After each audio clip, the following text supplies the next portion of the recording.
दिल्ली के पास एक छोटे से गांव में एक भूतिया हवेली खड़ी थी, जिसे सभी लोग दूर से ही देखकर डर जाते थे। इस हवेली का इतिहास रहस्यमय था और गांव वाले कहते थे कि रात को यहां अजीब अजीब आवाजें आती थीं।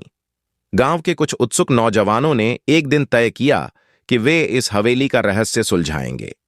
वे रात के समय हवेली की ओर बढ़े और अंधेरे में खो गए। हवेली के दरवाजे स्वयं ही बंद हो गए और उन्हें बाहर निकलने का कोई रास्ता नहीं दिखाई दे रहा था। हवेली के अंदर की हवा ठंडी और भयानक थी।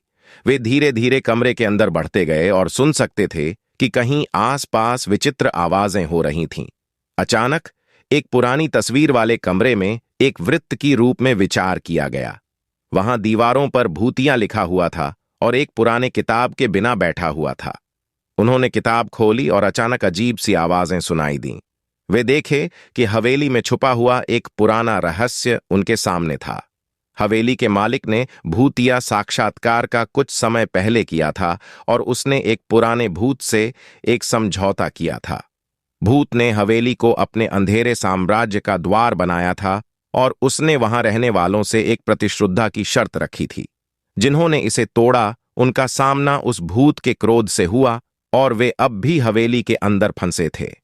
नौजवानों ने समझा कि वे भी उसी समझौते का शिकार हो गए हैं और भूत के राज को छुपाने के लिए उन्हें हवेली में ही रहना पड़ेगा।